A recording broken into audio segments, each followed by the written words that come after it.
Nah, pertama untuk contoh pemanfaatan eh, MACD jika kita menggunakan support resistance klasik ya. Mungkin MA20 kita matiin dulu.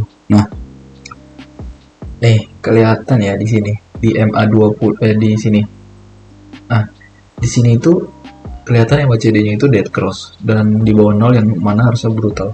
Beda sama kayak dead cross di atas nol itu dead cross kalau di atas nol itu biasanya turun, kadang kenceng kadang pelan tergantung dia naiknya sebelum gimana. Kalau misalnya dia sebelumnya naiknya tinggi banget, biasanya kalau udah dead cross di atas nol itu turunnya tetap kencang untuk mencapai kestabilan baru, untuk dia nyari pengen retrace lah gitu ibaratnya.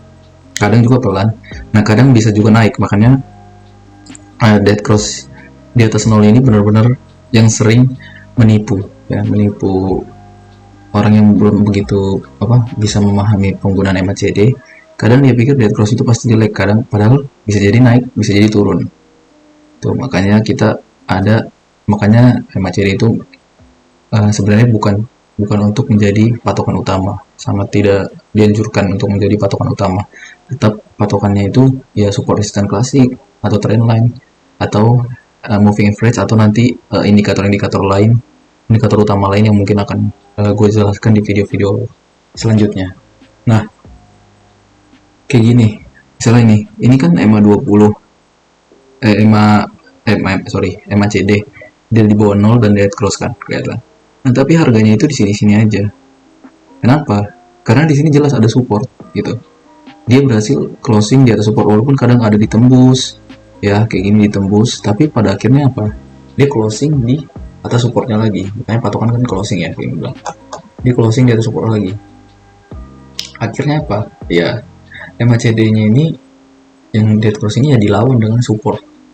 Nah, kenapa bisa dilawan? Karena MACD ini bukan indikator utama, gitu. Dan sedangkan ini indikator utama, ya otomatis menang indikator utama dong, logikanya. Kalau misalnya MACD ini indikator utama, maka super resistant klasik ini bisa jadi nggak bisa melawan, kayak gitu. Nah, makanya eh, sangat tidak dianjurkan untuk MACD ini dijadikan patokan utama, tapi sangat dianjurkan untuk menjadi alat bantu. Kalau jadi alat bantu itu kuat banget, gitu. Jadi gini logikanya, kalau misalnya kita tahu nih MACD dead cross, nah tapi dia bertahan di atas supportnya di sini, padahal dead cross. Oh berarti supportnya kuat, kayak gitu cara kita melogikakannya. Maka di sini ada titik yang bagus untuk beli, ya kan? Kalau kita beli di sini baru kita jual di resistance yang di sini, ini kan ada ya kelihatan resistance. Misalnya, kalau kita swing trader, misalnya, misalnya kita beli di area sini, baru kita jual di sini. Gak usah pun sampai kita harus di top banget, misalnya di sini, gitu kan?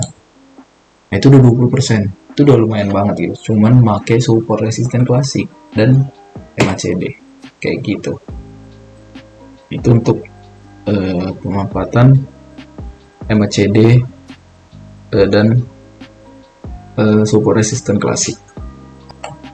Nah, selanjutnya untuk pemanfaatan MACD menggunakan indikator trendline turun, ya, atau bisa misalnya kalian bisa cari-cari lagi trendline naik juga bisa, sama aja.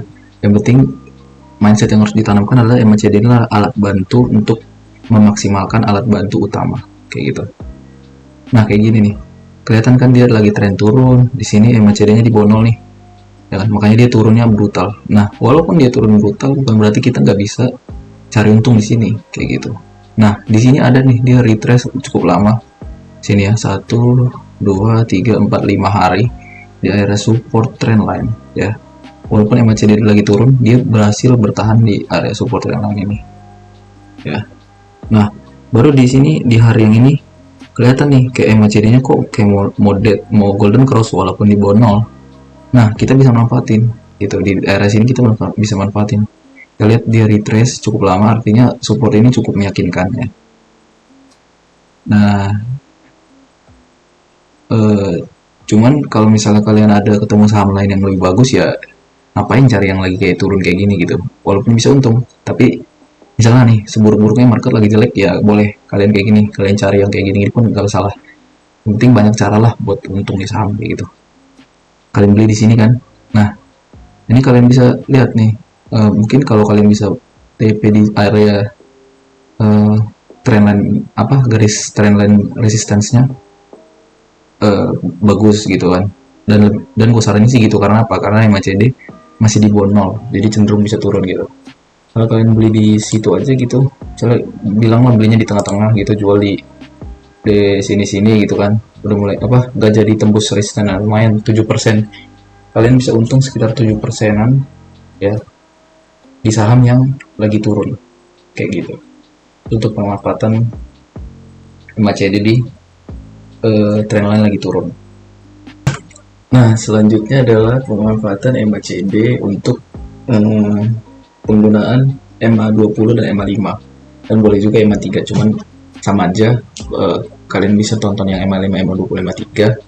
Pemanfaatan MA3 itu sama dengan MA5 sebenarnya. Cuman ada perbedaan sedikit, mungkin bisa kalian video yang sebelumnya. Di sini gua akan pakai MA20 dan MA5 aja. Nah, lalu pemanfaatannya gimana? Nah, seperti yang gua bilang, MACD ini kan indikator tambahan ya. Jadi belakangan kita mikirin MACD ini belakangan. Jadi utamanya kita pikirin dulu indikator utama, yaitu MA20 dan MA5. Nah, coba lihat, perhatikan. Di mana harga dia itu harganya di atas MA20 dan MA5. Kelihatan kan ada di sini misalnya. Dan dekat dengan MA5 kan, di daerah sini. Di sinilah di atas MA20, MA5 di sini. Dekat dengan MA5. Nah, kita lihat juga MACD, barulah kita milik MACD. Oh, MACD-nya golden cross nih, tapi di bawah 0 ya. Kemungkinan naiknya ada dan pelan gitu, dan terbuktikan dia naik pelan sampai dia MACD-nya dead cross, walaupun di atas 0 dia turun juga pelan ya kan, karena walaupun dead cross di bawah 0 di atas 0, dan dia sebelumnya belum naik terlalu tinggi, makanya dia pelan turunnya. Kecuali dia kalau udah naik tinggi, biasanya turunnya kencang walaupun dead cross-nya di atas 0. Kayak gitu. Logikanya gitu-gitu aja sebenarnya. Nah, kalau misalnya kalian memanfaatkan ini dengan baik, misalnya kalian beli di daerah sekitar sini. Ya, jadi ini. Kalian beli bilanglah kalian beli sini nih, yang mahal. Daerah mahal. Baru kalian jual misalnya di sini. Di closing. Karena sini nih kan. Yang kayak gue bilang kemarin, dia closing di bawah harga wajar nih di sini. Kayak selanjutnya turun. Nah, ini udah dapat 11% dalam waktu berapa hari aja. Paling semingguan ini. Gitu. 11%. Kalian jualnya di sini nih. Kenapa jual sini? Balik lagi kalian tonton lagi video sebelumnya, diulang-ulang. Karena dia closing di bawah harga wajar. Dan apa itu harga wajar dan sebagainya, itu kalian bisa tonton video sebelumnya deh. Nah, gitu. Itu contoh pemanfaatan MA20, MA5 dan MACD. Dan ini karena memang lagi kadang jelek ya, kadang kita itu bisa ketemu saham-saham yang benar-benar naik terus, dan itulah salah satu keuntungan MA20 dan MA5 dan MACD, karena MA20 ini adalah kayak indikator yang biasanya menunjukkan saham itu lagi super uptrend gitu, lagi kuat banget uptrendnya, lebih-lebih dari tren naik yang klasik gitu. Misalnya kayak gini nih, ini kan jelas banget ya. Di sini MACD-nya udah apa? Di sinilah harga di atas 0 nih. Ya, sorry. Harga di atas MA5, MA20 ya kan, baru dekat dengan MA5, MA20. Bah, ini titik yang bagus banget untuk beli. Gitu. Kan? Atau di sini gitu kan. Ini titik bagus banget untuk beli, ya kan? Nah, kalian lihat. Ternyata dia MACD-nya lama-lama beneran golden cross. Nah, lihat udah golden cross, udah keburu naik kan. Nah, makanya biasanya telat. Makanya dibilang sinyal yang telat. Makanya untuk membaca MA20 itu yang untuk membaca MACD itu yang seperti gue bilang tadi, kita itu mengira-ngira kira-kira MACD-nya ini bakal naik nggak. Kayaknya bakal naik sih dari bentuknya gitu misalnya. Dan juga kalian kan beli dekat harga wajar, jadi kalaupun nanti dia turun di bawah harga wajar, kalian pun cut loss nggak akan dalam kayak gitu. Nah, bayangin aja kalian beli di sini ya, misalnya kalau kalian beli di sini baru kalian jual, kita main apa aja lah, main gimana ya, main adil aja. Kita beli sini, kita jual di waktu dia closing di bawah MA5, itu kan di sini ya kan. Nah, ini aja udah 36%.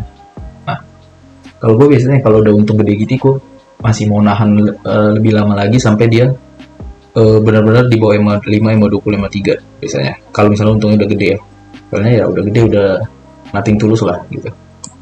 Nah, kalau misalnya kalian orangnya bisa sabar gitu, nyari-nyari beggar gitu ya, gue sering banget dapat beggar dengan menggunakan MA5, MA20, MA3 dan MACD.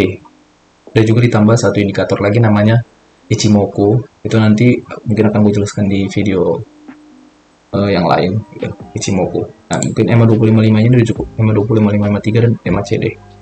Kalau kalian sabar aja, kalian bisa untung 50% gitu, setengah apa menuju beggar kayak gitu. Nah, kayak gitu aja mungkin. Mohon maaf ya kalau agak kecepatan, soalnya kemarin ada yang bilang videonya jangan lama-lama tuh. Ini pun kalau misalnya nanti setelah gue edit dan ternyata memang agak lama, tetap mungkin gue bakal jadi 2 part aja biar nggak terlalu berat juga untuk kalian yang apa kalau nontonnya videonya terlalu lama. Nah, gitu aja dari gue tadi. Ingat aja, MCD itu ada Golden Cross dan Dead Cross ya, ada di atas 0 dan di bawah 0. Kalau dia di bawah 0 dan Golden Cross, itu bisa baik bisa buruk, tapi cenderungnya masih turun. Kalau dia Dead Cross di bawah 0 itu biasanya turun brutal ya. Kalau di atas 0 Golden Cross itu biasanya sangat baik lah, jarang lah buruk. Golden Cross di atas 0 itu jarang buruk ya. Kalau Dead Cross di atas 0 itu tergantung. Kalau misalnya sahamnya udah naik cukup tinggi belakangan ini dan dia Dead Cross, itu biasanya turunnya bakal brutal ya. Apalagi kalau dia udah di bawah EMA 5, EMA 3, misal belum pun dia di bawah EMA 20, misalnya dia udah mulai di bawah ini kayak gini, kalau dia di bawah EMA 5, EMA 3, ini kan kelihatannya mau Dead Cross. Nah, ini kalau misalnya beneran turun itu bisa brutal tuh, sampai EMA 20 bahkan ditembus bisa jadi. Atau kalau kuat di bawah EMA 20, di atas EMA 20, dan kalian lihat EMA CD nya mulai stabil, nah kalian bisa masuk tuh kayak gini lagi kan dia. Oh, mulai dekat EMA 20 nih, dia udah naik turun. Nah, naik walaupun gak lebih tinggi, itu karena apa? Karena dia mulai mencari kestabilan. Nah, akhirnya mulai stabil, MA-nya mulai rapi, MA 5, MA 3, MA 5, 20-nya mulai rapi, baru kalian bisa masuk lagi. Kayak gitu. Untuk pemanfaatan MA 25, 5, MA 3. Nah, kayak gitu aja ya dari gua. Kalau misalnya ada yang kurang jelas, kalian boleh tanya di kolom komentar, atau mulai lewat Twitter @tradermillennial, atau kalian juga bisa request juga dari Twitter atau dari komen lah. Pokoknya kalian dari manapun yang bisa gue baca, mungkin kalian bisa request kalau ada, bang pengen jauh bang sih, bro pengen bikin ini dong, tolong lo ajarin apa, share tentang indikator ini, nanti bakal gue share gitu kalau misalnya gue ada waktu. Atau kalau kalian ada pertanyaan tentang ini, kalian bisa tanya di Twitter atau di kolom komentar. Sekian aja ya dari gue biar videonya nggak terlalu panjang. Makasih semuanya udah mau nonton, bye bye.